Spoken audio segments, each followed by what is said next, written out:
Oi pessoal, tudo bem? Tudo jóia? Segundos B, C e D.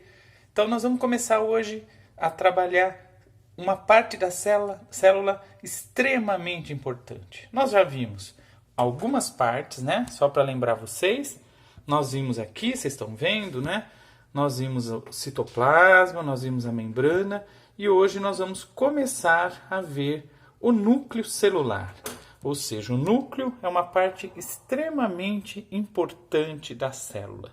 Então, vamos começar a falar um pouquinho sobre o núcleo. É no núcleo, pessoal, que nós encontramos o famoso DNA, que nós encontramos os genes e que encontramos os cromossomos. Mas a gente percebe que existe uma dificuldade de se entender o que é o cromossomo, o que é gene e o que é DNA. Em suma, pessoal, ele é um material genético, mas eu vou explicar um pouquinho melhor o que é cada um. Então, é importante cada um entender que dentro do núcleo de cada célula nós temos cromossomos, nós temos genes, nós temos DNA.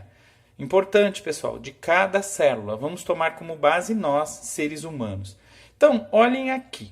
Eu fiz um desenho, esse é um desenho, é um esquema do cromossomo que fica no núcleo da célula. Então, em cada núcleo nós temos cromossomos. Das células eucariontes, né, que são as células que têm um núcleo definido. Células procariontes é um pouquinho diferente, a gente explica em outro momento. Então, vocês estão observando aqui os cromossomos. Essa estrutura em preto é um cromossomo.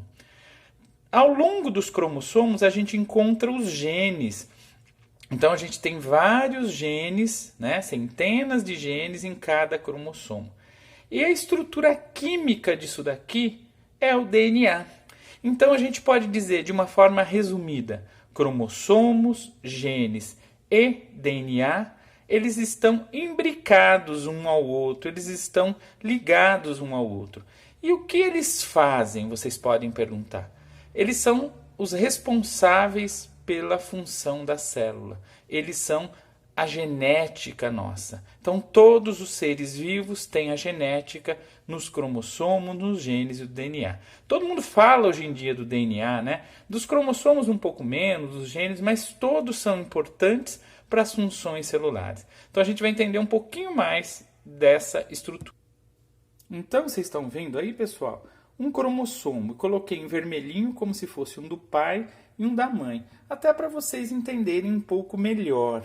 Quando a gente é formado, a primeira célula que é formada, a gente recebe cromossomos, tanto da mãe quanto do pai. Então, no espermatozoide e no óvulo, quando ele fecunda e forma um ovo, né, ou zigoto, a gente tem pares de cromossomos, que eu coloquei em preto o do pai, em vermelho o da mãe.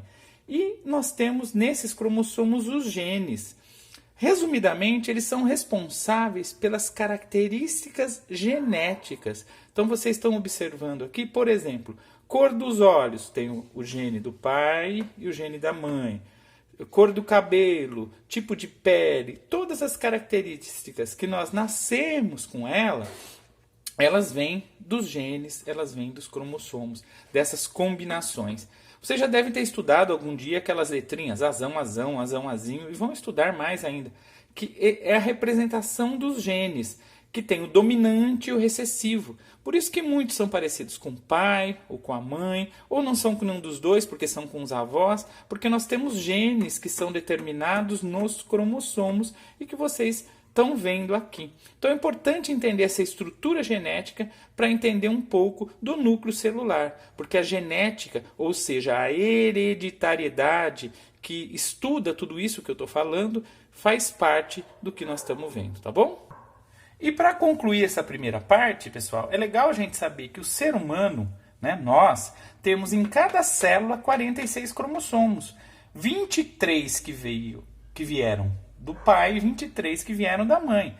E a gente fala aqui na célula somática. Só para esclarecer, célula somática é célula do corpo que não é célula sexual, que não é espermatozoide e não é óvulo. Então, cada célula nossa tem 46 cromossomos. Ah, todo ser vivo tem 46 cromossomos em cada célula? Não. Os outros seres vivos, cada espécie tem um número de cromossomos. Eu estou falando do ser humano. nós temos 23 cromossomos, que nem vocês estão vendo aqui, nas células sexuais, são chamadas de gameta.